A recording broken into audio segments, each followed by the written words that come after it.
शान्ताकारं भुजगशयनं पद्मनाभं सुरेशं विश्वाधारं गगनसदृशं मेघवर्णशुभांगं लक्ष्मीकान्तं कमलनयनं योगिभिर्ध्यानगम्यं वन्दे विष्णुं भवभयहरणं सर्वलोकैकनाथं।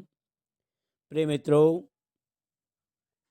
कार्तिक महात्म्य में कल हमने 17वां अध्याय किया था, जिसमें भगवान शिव जी के द्वारा जलंधर का वध बताया गया था। आज 18वां अध्याय है, जिसमें आंवला, मालती और तुलसी इनकी उत्पत्ति की कथा बताई गई है। नारद उवाच क्षिप्तेभ्यस्तत्र बीजेभ्यः वनस्पत्यस्त्रयो भवन् धात्री च मालती चैव तुलसी च नृपोत्तमम्। नारद जी ने कहा कि हे राजन, वहाँ बोए हुए उन 3 बीजों से आंवला, मालती और तुलसी, ये 3 वृक्ष उत्पन्न हुए।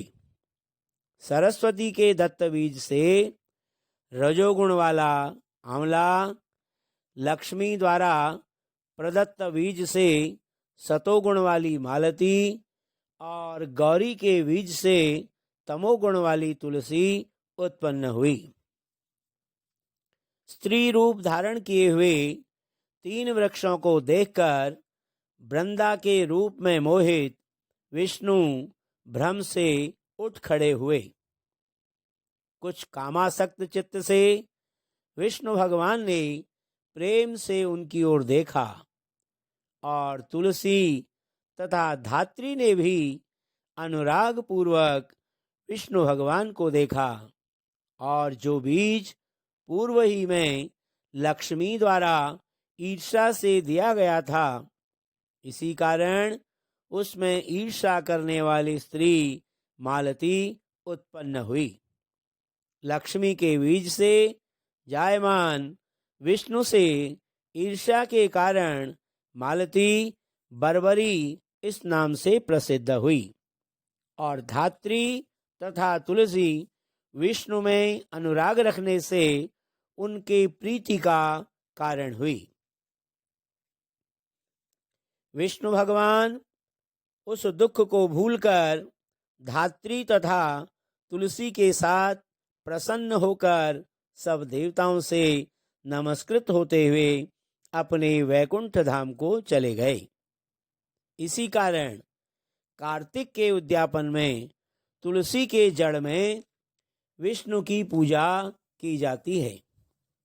तुलसी का मूल प्रदेश विष्णु भगवान को प्रसन्न करने वाला है। हे राजन, तुलसी का जंगल जिसके घर में वर्तमान है, वह घर तीर्थ स्वरूप है, और उस घर में यम के दूत कभी नहीं आते हैं। सब पापों का नाश करने वाला, अभीष्ट फल को देने वाला जो प्राणी तुलसी का वन लगाते हैं, वे यमराज को नहीं देखते हैं। सोम से जायमान भगवती नर्मदा का दर्शन, गंगा स्नान तथा तुलसी के वन का संसर्ग, ये तीनों बराबर पुण्यप्रद हैं। तुलसी वृक्ष के लगाने से, जल सींचने से, दर्शन से और तुलसी को छूने से कायिक, वाचिक, मानसिक आदि संपूर्ण पाप नष्ट हो जाते हैं। जो प्राणी तुलसी के दल से विष्णु भगवान और शिवजी का पूजन करते हैं, वे गर्भ में पुनः नहीं जाते, निस्संदेह जीवन मुक्त हो जाते हैं। तुलसी दल में पुष्करादि समय तीर्थ, गंगादि संपूर्ण नदियां और विष्णु प्रभृति सब देवता निवास करते हैं। तुलसी के साथ जो अपना प्राण विसर्जन करता है, वह सैकड़ों पापों से युक्त हो तो भी उसको यमराज नहीं देख सकते। हे राजन, जो लोग तुलसी के काष्ठ का चंदन लगाते हैं, विष्णु के साथ उसकी सायुज्य मुक्ति होती है। उनके द्वारा किए हुए पाप भी उनके शरीर को स्पर्श नहीं करने पाते। हे राजन, जहाँ जहाँ तुलसी के वन की छाया हो, वहाँ पितरों का श्राद्ध करना चाहिए। उनके निमित्त दिया हुआ वहाँ का दान सर्वदा के लिए अक्षय होता है। हे राजन, आंवला के वृक्षों की छाया में जो प्राणी पिंडदान करते हैं, उनके पितर यदि नरक की यातना को भी भोगते हों तो भी वे मुक्त हो जाते हैं। सिर, हाथ, मुख और देह में जो आंवला के फल को धारण करते हैं, उनको विष्णु जानना चाहिए। आंवला के फल, तुलसी की माला और द्वारिका की मिट्टी जिसके शरीर पर हमेशा लगी रहती है, वह जीवन मुक्त है।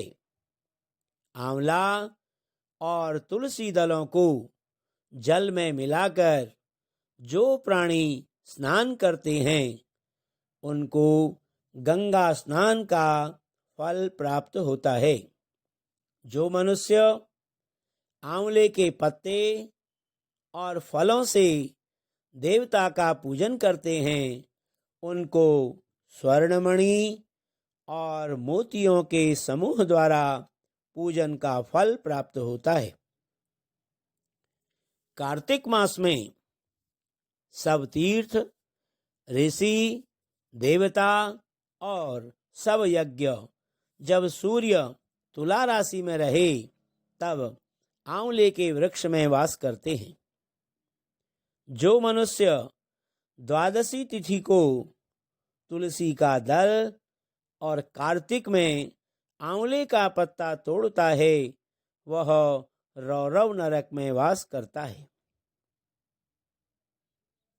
जो कार्तिक में आंवले की छाया में बैठकर भोजन करता है, उसको 1 वर्ष के अन्न संसर्ग से उत्पन्न दोष नष्ट हो जाते हैं। कार्तिक में आंवले की जड़ में जो विष्णु का पूजन करता है, उसको विष्णु क्षेत्रों के पूजन का फल प्राप्त होता है। आंवला तथा तुलसी की महत्ता का वर्णन करने में ब्रह्मा भी असमर्थ हैं। जिस प्रकार विष्णु भगवान के महात्म्य का कोई वर्णन नहीं कर सकता,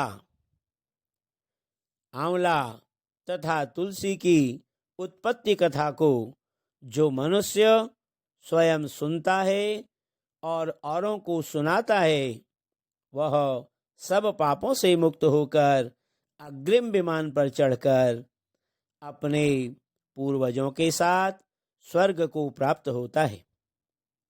इति श्री पद्म पुराणे श्री कृष्ण सत्या संवादे कार्तिक महात्म्ये धात्री तुलस्योर महात्म्य कथनम नाम 18वाध्यायः। बोलो श्री लक्ष्मी नारायण भगवान की जय। कस्तूरी तिलकं ललाटपटले वक्षस्थले कौस्तुभं नासाग्रे वरमौक्तिकं करतले वेणुकरे कङ्कणं सर्वांगे हरिचन्दनं सुललितं कंठे च मुक्तावलिं गोपस्त्री परिवेष्टितो विजयते गोपालचूडामणि मंगलम भगवान विष्णु मंगलम गरुड़ध्वज मंगलम पुंडरीकाक्ष मंगलाय तनोहरे। बोलो श्री लक्ष्मी नारायण भगवान की जय।